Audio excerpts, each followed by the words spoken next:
Auzubillahiminasyaitonirrojim. Bismillahirrohmanirrohim. Assalamualaikum warahmatullahi wabarakatuh. Sahabat Filah Channel Debat Iman dan Logika yang semoga selalu dilimpahi rahmat dan barokah dari Allah Subhanahu wa Ta'ala. Kami terus berusaha untuk menghadirkan diskusi lintas agama antara Islam dengan agama di luar Islam dari sumber API, yaitu Apologetika Islam Indonesia, yang insya Allah dapat memberi manfaat yang besar bagi kita semua. Baiklah sahabat Filah Channel Debat Iman dan Logika, jika suka dengan acara channel ini, jangan lupa bantu kami untuk subscribe, like, share dan komen, dan aktifkan tanda lonceng agar tidak ketinggalan video yang terbaru dari kami. Semoga kebaikan sahabat Filah dibalas oleh Allah Subhanahu wa Ta'ala dan dijadikan amal jariah. Mari kita dengarkan tanya jawab, debat dan diskusi berikut ini. Selamat mendengarkan. Jazakumullah khairan katsiran, sukron. Noah masih ya? Noah gimana kabar Noah? Masih hidup, masih apa? Kabar? Ya, baik gitu. Baik. Gimana bro? Ini masih sehat nih semua nih, dalam keadaan sehat? Iya, masih nyaman jadi Kristen atau mau ada berubah pikiran? Oh enggak, saya masih tetap aman saja bang. Oke. Anda mau ditanya atau mau bertanya? Saya yang tarik tema boleh? Boleh, silakan. Nah oke. Kali ini saya punya tema mengenai perbedaan antara Yesus dan Muhammad. Bunuh diri. Apa bedanya? Ya justru itu saya mau tarik tema itu. Ya udah lu ngomong dulu ya, lu buka dulu deh, lu sendiri buka tema, coba lu yang opening statement, kita mau dengerin, silakan. Oke, gini, karena saya seorang Kristen, saya pengikut Yesus Kristus. Jadi saya sangat meyakini bahwasanya Yesus Kristus. Kita potong dulu. Sekalian nanti kamu Yesus itu tempatkan sebagai utusan Tuhan atau Tuhan, itu harus lu jelaskan ya. Lanjut. Oke, jadi karena saya yang tarik tema, saya berbicara duluan ya. Jadi dari segi perbandingan, saya sebagai orang Kristen sendiri, saya sebagai seorang pengikut Yesus Kristus, sangat meyakini bahwasanya Yesus Kristus itu adalah jalan keselamatan dan Muhammad bukan jalan keselamatan. Gimana? Kira-kira abang setuju? Silakan disangka dulu bang. Oke, baik. Tempatkan dulu Yesus ini jalan keselamatan ya, bukan Tuhan ya. Sebelum ya, Banyumas. Jalan keselamatan dulu. Ini kan masih awal pembicaraan. Ya oke, baik. Silakan Banyumas. Bang Juma, Bang Andi. Silakan Banyumas. Bismillahirrahmanirrahim. Ini materi yang bagus ya, yang dibawa oleh saudara Noah. Ya, namun sebelumnya saya mengatakan bahwasanya ketika mengambil tema ini, kita harus menyadari kedudukan Isa, Yesus, Nabi Muhammad dan para pengikut, kan gitu ya. Allah Subhanahu wa Ta'ala menerangkan di dalam Al-Qur'anul Karim, ya ahlal kitab, qad ja'akum rasuluna yubayyinu lakum katsiran mimma kuntum tukhfuna minal kitab wa ya'funa an katsir, qad ja'akum minallahi nur wa kitabum mubin. Wahai ahli kitab, jadi di sini kemenangan umat Islam. Kenapa akan ada kemenangan umat Islam terhadap ahli kitab? Dikarenakan Al-Quran menyeru ahli kitab. Sungguh Rasul kami telah datang kepadamu, menjelaskan kepadamu banyak hal dari isi kitab yang kamu sembunyikan, dan banyak pula yang dibiarkannya. Sungguh telah datang kepadamu cahaya dari Allah dan Al-Quran yang menjelaskan. Yahdi bihillah manittaba'a ridwanahu subulas salam wa yukhrijuhum minaz zulumati ilan nur biizni wa yahdihim ila siratim mustaqim. Dengan kitab itulah Allah memberi petunjuk kepada orang yang mengikuti keridaannya kepada jalan keselamatan. Jadi Allah mengutus baginda Rasulullah Muhammad sallallahu alaihi wasallam memberikan kitabnya Al-Quran. Kitabnya ada sampai hari ini. Kitab yang diajarkan oleh Al-Quran oleh Rasul Muhammad SAW bernama Al-Quran. Dzalikal kitabu la raiba fihi hudal lil muttaqin, sebagai petunjuk menuju kepada keselamatan. Al-Qur'an surah Al-Maidah ayat 16, yahdi bihil man ittaba'a ridwanan subulus salam. Jadi dengan Al-Qur'an yang diberikan oleh Allah kepada baginda Rasulullah Muhammad sallallahu alaihi wasallam, maka manusia menuju kepada jalan keselamatan. Satu. Yang kedua, itu kitab sucinya berupa Al-Qur'an. Yang kedua adalah oknumnya. Siapa beliau? Baginda Rasulullah Muhammad sallallahu alaihi wasallam. Apa kata Allah? Qul in kuntum tuhibbunallah. Katakan kepada mereka manusia, wahai Nabi Muhammad, jika mereka mencintai pencipta langit dan bumi, Rabbus samawati wal ar, maka katakan kepada mereka, fattabi'uni, ikutlah kepada Nabi Muhammad, wahai kalian. Maka pencipta langit dan bumi akan mencintaimu dan akan menghapuskan segala dosa-dosamu. Jadi dua paket, orangnya, oknumnya yaitu Nabi Muhammad, dan kitabnya sebagai pedoman yaitu Al-Quran. Dua-duanya menjadi alat untuk menuju kepada keselamatan. Demikian.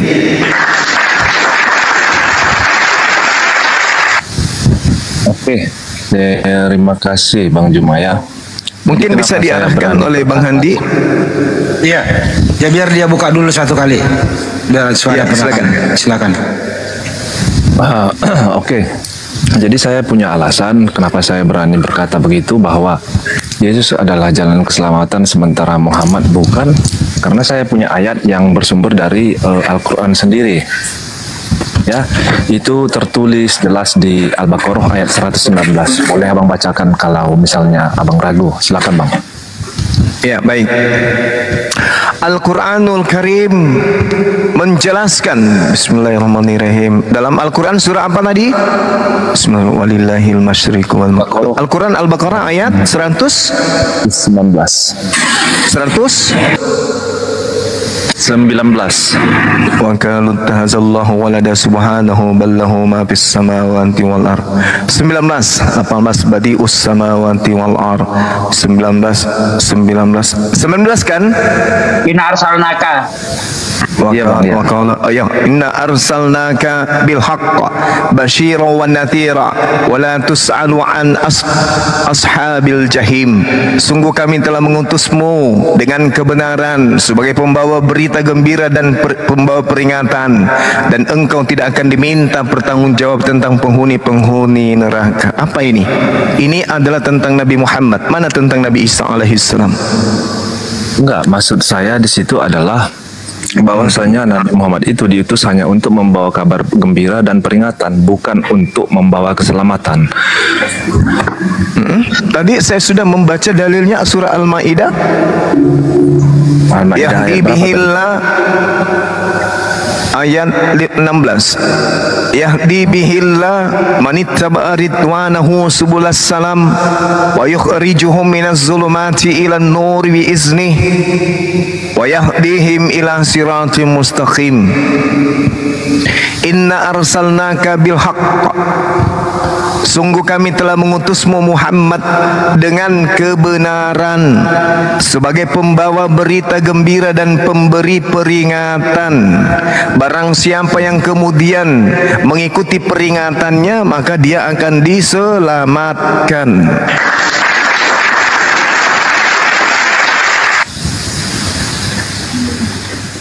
Udah, oke. Ya, sudah. Terus saya punya perbandingan lain lagi. Ya. Sebentar ya, saya buka.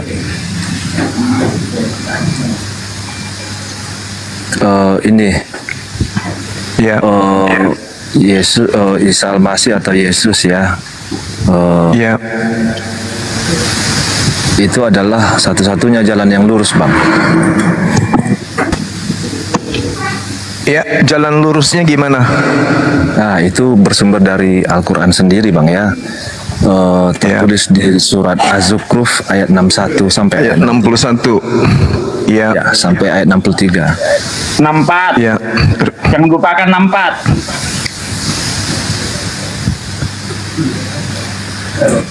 Allah Subhanahu wa taala menjelaskan di dalam Al-Qur'anul Karim.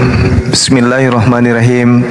Wa innahu la ilmul lis-sa'ah fala tamtarunna biha wattabi'un hadza siratum mustaqim. Dan sungguh Nabi Isa alaihi salam benar-benar menjadi pertanda akan datangnya hari kiamat. Karena itu janganlah kamu ragu-ragu tentang kiamat itu, dan ikutilah aku, inilah jalan yang lurus. Saya ingin menjelaskan sedikit tentang ayat ini. Oke, silakan. Andai saja Al-Quranul Karim itu karangan baginda Rasulullah Muhammad sallallahu alaihi wasallam, kala itu yang mengelilingi dirinya pada saat beliau menjalankan risalah kenabian, yaitu orang-orang Yahudi dan juga orang-orang Nasrani. Beliau tahu orang Nasrani ini khususnya adalah orang yang mengaku pengikut Nabi Isa alaihissalam, dan mereka menolak baginda Rasulullah Muhammad sallallahu alaihi wasallam. Sekiranya Rasulullah itu mengarang Al-Quran, sekiranya Al-Quran itu adalah berasal dari syahwatnya, berasal dari nafsunya, maka dia mustahil kemudian menyampaikan data-data ini. Mustahil beliau akan menyampaikan ayat ini. Limaza? Kenapa? Sebab andai saja dia menyampaikan data-data ini dan dia bukan seorang nabi dan rasul, maka muncul kemudian pemikiran picik dari beliau, wah, ini orang akan menyanjung Nabi Isa dan akan meninggalkan aku. Karena di sini yang menjadi pertanda akan hari kiamat beliau, yang diimani oleh orang-orang yang menolak aku. Ada alangkah baiknya kalau jangan pakai namanya dia, tapi pakai namaku. Wa innahu la ilmul lis-sa'ah fala tamtarunna biha wattabi'un hadza siratum mustaqim. Maka kaidah nahwu sharafnya dirubah. Dan sungguh Nabi Muhammad benar-benar menjadi pertanda akan datangnya hari kiamat. Andai saja Al-Quran ini karangan. Tapi karena Al-Quran ini adalah wahyu dari Allah, apa yang datang itu yang disampaikan. Wala yasuddannakumus syaitan innahu lakum aduwwum mubin. Dan janganlah kamu sekali-kali dipalingkan oleh setan. Sungguh setan itu musuh yang nyata bagimu. Maksudnya, kedatangan Nabi Isa pertanda akan datangnya hari kiamat. Bukan berarti Nabi Isa mengetahui kapan hari kiamat. Jangan kau dipalingkan oleh setan. Walamma ja'a Isa bil bayyinat. Kalau Al-Quran ini karangan Nabi Muhammad, harusnya Anda berpikir walamma ja'a Muhammad Rasulullah, atau walamma ja'a Nabi Rasulullah Muhammad sallallahu alaihi wasallam qala qad ji'tukum bil hikmah. Tetapi Al-Quran itu bukan karangan beliau, maka dia mengatakan, dan ketika Nabi Isa alaihi salam datang membawa keterangan, Nabi Isa berkata, sungguh aku datang kepadamu dengan membawa hikmah dan untuk menjelaskan kepadamu sebagian apa yang kamu perselisihkan, maka bertakwalah kepada Allah dan taatlah kepadaku. Innallaha huwa rabbi wa rabbukum. Jadi gini Bang, kita siratum mustaqim. Nabi Isa berkata, sungguh Allah adalah Tuhanku dan Tuhanmu, maka sembahlah Allah saja, inilah jalan yang lurus. Tapi karena ini bukan karangan, maka Rasulullah menyampaikan apa adanya dari Allah. Silakan. Jadi begini ya Bangku, kita kesampingkan masalah karangan atau bukan, kita kesampingkan juga masalah mengakui atau tidak. Jadi kita sebagai umat Kristen bukan mengakui atau tidak mengakuinya adanya Nabi Muhammad, begitu ya. Kita hargai, kita saling toleransi. Cuman yang kita pahami, yang ada di kitab, gitu kan, itu tidak ada tertulis nama Muhammad. Itu yang poin pertama, gitu. Iya, itu yang maksud saya. Andai saja ini karangan, berarti dia bisa menggantikan nama dia kan? Itu yang saya maksud. Iya kan? Itu yang saya maksud. Ya, oke. Jadi yang kedua, di sini kita kan hanya beredukasi, hanya melihat perbandingan-perbandingannya, dan saya pun sendiri mengambil ini dari Al-Quran gitu. Oke, udah. Jadi itu udah selesai. Kita hanya edukasi Bang ya, tidak usah perlu perdebatan panjang begitu. Iya. Dan Nabi Isa mengatakan, sembahlah Allah Tuhanku dan Tuhanmu. Terus itu di ayat 64. Silakan. Ada lagi? Terus ini hanya Isa Al-Masih saja yang disebut sebagai seorang laki-laki yang suci. Itu ada di surat Maryam 19 ayat 19, Bang. Oke, baik.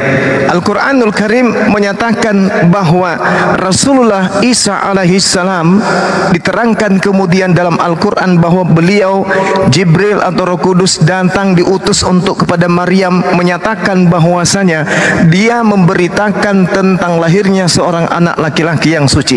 Kenapa Nabi Musa kemudian tidak diberitakan laki-laki yang suci? Kenapa Nabi Muhammad juga tidak dikatakan sebagai laki-laki yang suci? Karena Nabi Muhammad, Nabi Musa tidak difitnah oleh kaumnya sebagai anak dari hasil perzinahan. Sedangkan Isa alaihissalam sampai hari ini orang Yahudi membuat sebuah kitab namanya Talmud menuduh Yesus itu sebagai anak zina. Al-Quran datang membersihkan. Jadi tujuan ayat ini bukan mengangkat derajat Nabi Isa dibandingkan Nabi Muhammad, tetapi membersihkan Nabi Isa dari tuduhan orang Yahudi bahwa Maryam hamil di luar pernikahan. Akan tetapi Allah mengatakan innama ana rasulu rabbiki li'ahaba laki gulaman zakiya. Aku adalah Roh Kudus yang diutus oleh Allah untuk menyampaikan anugerah kepadamu seorang anak laki-laki yang suci. Anak laki-laki yang suci berarti Maryam tidak berzina sesuai dengan tuduhan orang Yahudi. Itu hikmahnya. Demikian. Ada lagi? Ada, sebentar, Bang. Iya, silakan.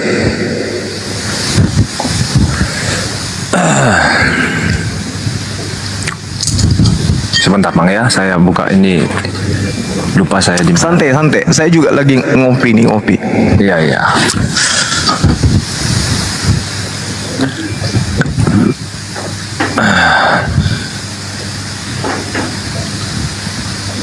Ini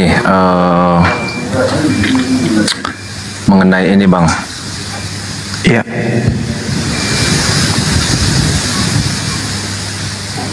Sebentar, mana tadi ini hilang pula. Aduh.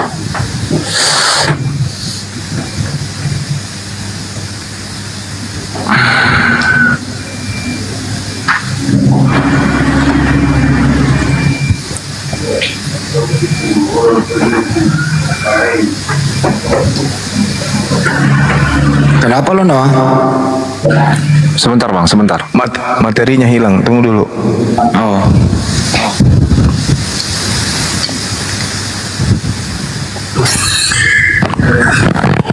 Gue khawatir lu pingsan. Keselamatan dengan Islam. Jangan sampai pingsan, jangan. Saya nggak tanggung jawab lo ya. Dia lagi buka WA Bang Andi, ada pertanyaan titipan itu. Iya, benar. Buset. Kan? Paling bom-bom. Yang nanya. Bom ya, bom nanya. Bom Silakan nanya. sambil ngomong aja, saya nanti ngomong kalau saya udah dapat. Sebenarnya tadi ini Banyuma ini haranya kalau misalnya dia menganggap Yesus itu Tuhan dibandingkan dengan Nabi Muhammad SAW, Banyuma bisa dapat sebelah menyebelah nih Banyuma nih. Kan gitu ya, membuktikan gampang nih sebelah menyebelah nih, antam kiri kanan kan gitu. Iya. Tapi jangan Gimana? siksa dulu teman kita. Oh ya, slow dulu ya. Iya. Kali kayaknya pertanyaannya dia bingung siapa tadinya. Banyak kali pertanyaannya ya. Terus ini, Bang, bahwasanya Isa Al-Masih itu adalah orang yang paling tinggi kedudukannya di dunia dan akhirat. Itu ada tertulis di surat Ali Imran ya, ayat 45, Bang. Jangan dipintir, bukan Silakan, paling Abang tinggi, jelaskan. Bang. Pemuka. Dipintir. Ya. Ke muka bukan paling tinggi, Bang. Jangan dipelintir kata-kata itu. Lanjut, Bang Juma. Lanjut. Oke, baik. Jadi gini, saudara. Kalau hanya ya, baik. Di dalam Al-Qur'an surah berapa tadi?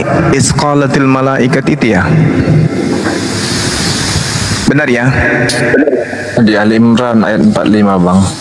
Ya, Ali Imran 45. Baik. Di situ diterangkan kemudian oleh Allah Subhanahu wa taala terkait dengan Nabi Isa alaihissalam. Dikatakan bismillahirrahmanirrahim, isqalatil malaikatu ya Maryamu innallaha yubashshiruki bikalimatin minhu ismuhul Masihu Isa bin Maryam. Wajihan. Jadi kata wajihan ini harus kita dalami dengan benar-benar memahami. Kenapa saya katakan? Karena wajihan ini bisa terkenal, bisa juga dia adalah orang yang kemudian tersohor, orang yang terpandang kemudian juga bisa. Jadi yang dimaksud di sana wajihan, ya, menjadi pusat perhatian, menjadi terkenal maksudnya. Wajihan fid dunya wal akhirah wa minal muqarrabin. Wahai Maryam, ketika kemudian Roh Kudus datang kepada beliau, sesungguhnya Allah menyampaikan kabar gembira kepadamu tentang sebuah kalimat darinya, namanya Al-Masih putra Maryam, manusia yang terkemuka, terkenal di dunia, tersohor di dunia dan tersohor di akhirat, dan termasuk orang-orang yang didekatkan kepada Allah. Jadi di dalam Al-Quran juga diterangkan kemudian bagaimana Nabi Musa alaihissalam juga diterangkan dengan kata seperti itu, wajihan. Dalam Al-Quran surah Al-Ahzab ayat 69, bismillahirrahmanirrahim, ya ayyuhalladzina amanu la takunu kalladzina azau Musa fabarra'ahu Allahu mimma qalu wa kana indallahi wajihan. Jadi Nabi Musa disebut wajihan dan juga Nabi Isa disebut wajihan. Dua manusia yang disebut wajihan. Nabi Musa wajihan, terkenal di dunia. Artinya ketika disebut wajihan dan Nabi Isa disebut wajihan, gugur apa yang Anda ingin tanamkan kepada Nabi Isa alaihissalam. Kenapa gugur? Karena dia disebut manusia. Satu. Kenapa gugur? Karena dia disebut wa minal muqarrabin, termasuk dari golongan. Golongan itu berarti jamak. Golongan itu berarti banyak orang yang didekatkan kemudian kepada Allah. Berarti Nabi Musa dan Isa itu sama-sama orang yang didekatkan kepada Allah. Kenapa saya katakan Nabi Isa didekatkan kepada Allah? Karena Al-Quran mengatakan inni ma'akum. Apa kata Allah kepada Bani Israel? Inni ma'akum. Berarti bukan cuma Nabi Isa, tetapi semua Bani Israel yang taat kepada Nabi Musa alaihissalam itu sama kedudukannya dengan siapa? Sama kedudukannya dengan Nabi Isa alaihissalam.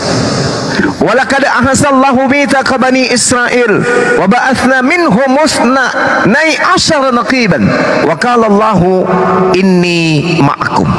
Berarti bukan cuma Nabi Isa yang didekatkan kepada Allah, bukan cuma dia yang terkemuka di dunia dan di akhirat, tetapi Nabi Musa kaumnya juga dekat kepada Allah Subhanahu wa taala. Inni ma'akum. Demikian.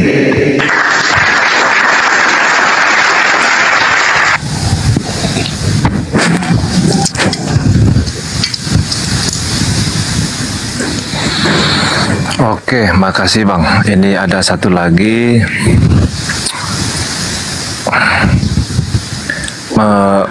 mengenai ini Bang, surat yang tertulis di Ali Imran ayat 55 Bang. Iya. Yes, gimana? Ya, coba Abang silakan Abang jelaskan saja langsung.